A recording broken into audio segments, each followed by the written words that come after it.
Hi guys, welcome to video 2. I've just had a call from one of my customers. They're needing 2 double sockets installing. I'm not quite sure how they want these sockets installing yet, as it's in a care home and there could be a variety of installation methods used.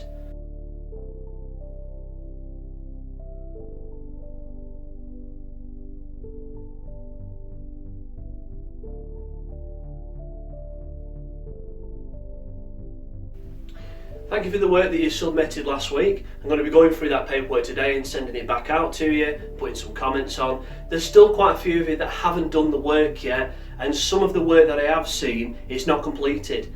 Can you make sure that you've done the tools list, the materials list and the method statement? There should be some additional things on there. I'll talk about them a little later in the video.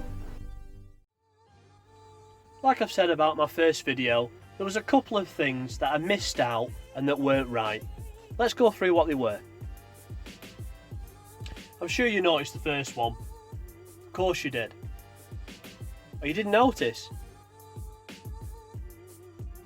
Yeah, that's right, I forgot to put some of my PPE on. So my question to you is, what PPE did I not use that I should have done? Okay, so let's go through the things I did have.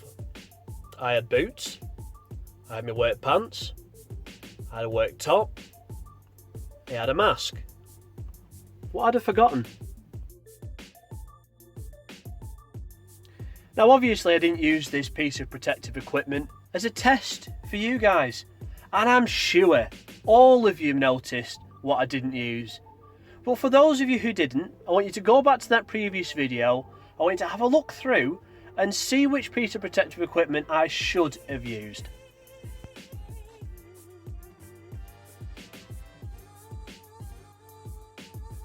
To the paperwork you should have done yesterday, I would like you to add a list of the safety equipment that should be used, including the one that I forgot.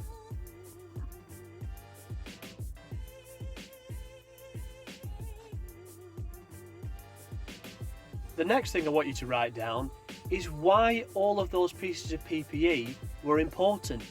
What are they protecting me from?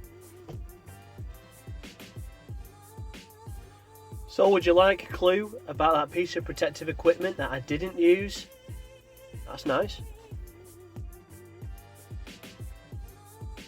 Okay guys, once you've done that, let's crack on with what we're supposed to be doing today. So the format to today will be similar to last week. I'd like you to write down the tools list, the materials list, the method statement, and the safety precautions and PPE that I use. I can't forewarn you on any of the things that I'm going to be doing today because this job is as new to you as it is to me.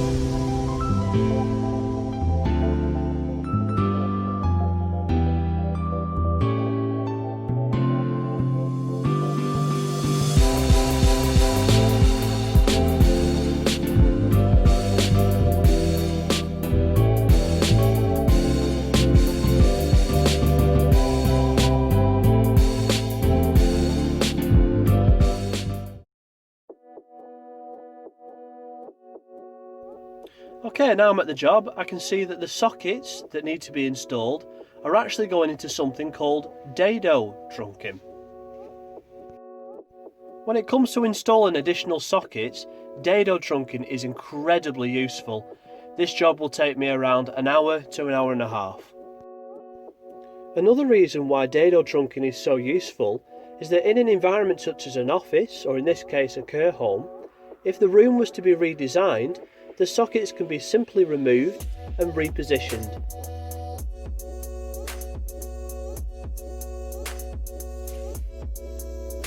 This particular type of Dado Trunking has 3 compartments. The centre compartment, which you can see now, are where the sockets are being installed. The power cables are usually installed in this middle section.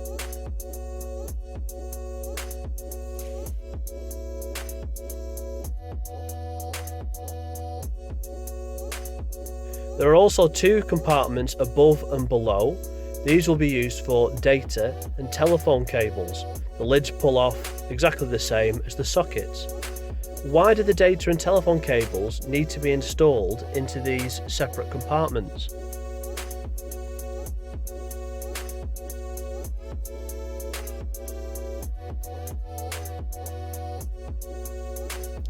Although we can see that these cables are flat twin and earth, they aren't PVC flat twin and earth. They are in actual fact LSF PVC. So my first question is, what is the difference between PVC and LSF PVC?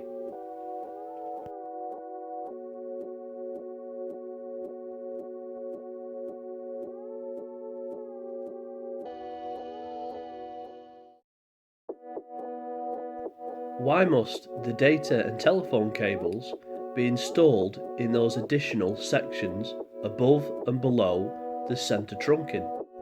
And what would be the effect if they weren't?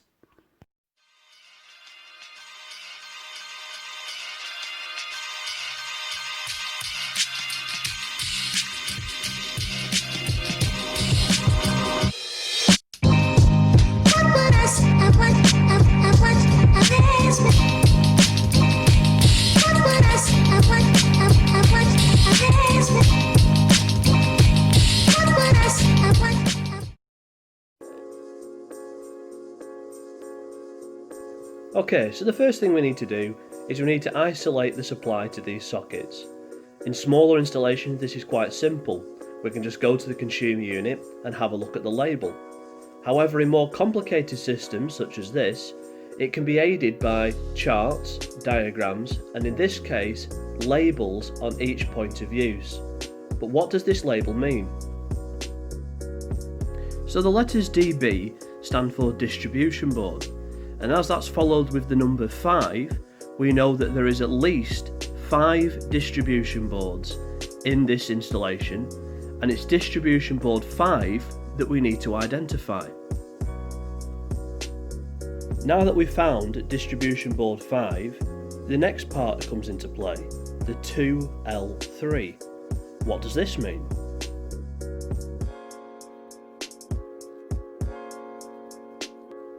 As you can see, the distribution board is separated into banks. The numbers 8, 10 and 12 have the breakers L1, L2 and L3. All we have to do is identify the number 2 and switch off the number 3 that's next to it. Unfortunately, the labels are quite poor on this distribution board, so we're just going to have to go down in our 2 times tables until we reach the bank that should be number 2 and then flick off the L3 breaker.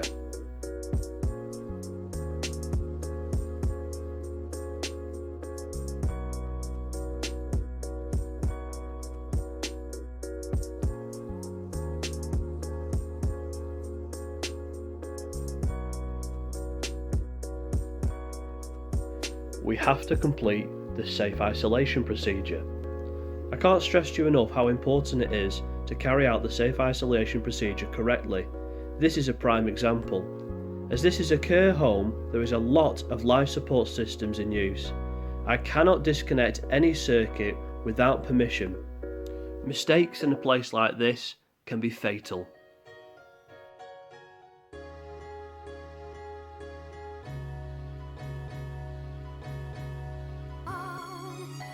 What a good job I did.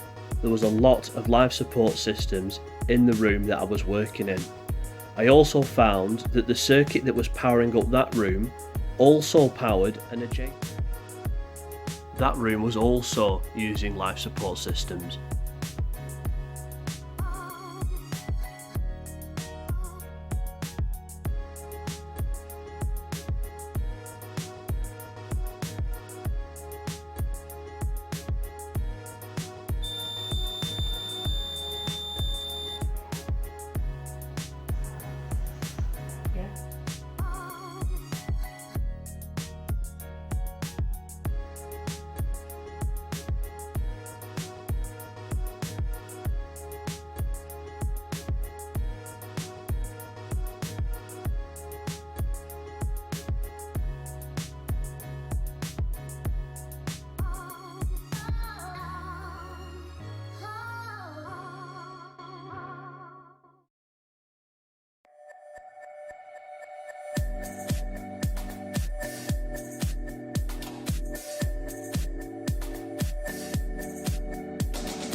The downside of dado trunking is that each manufacturer does them slightly different, so not every type of bat box fits every type of dado trunking.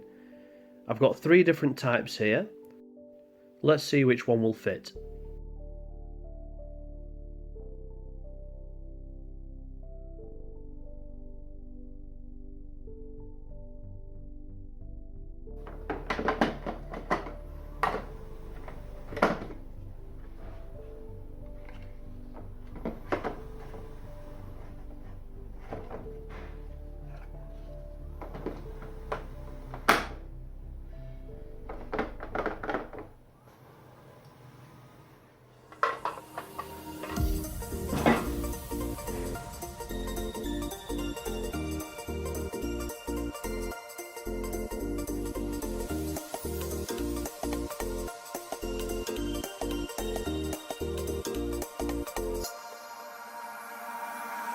Could swear it's been 700 degrees in here since you came in.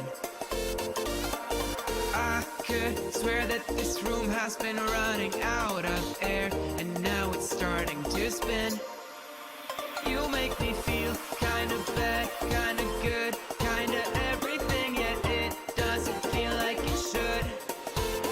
You make me feel kinda wrong, kinda right, kinda anything, and I would change it if I could.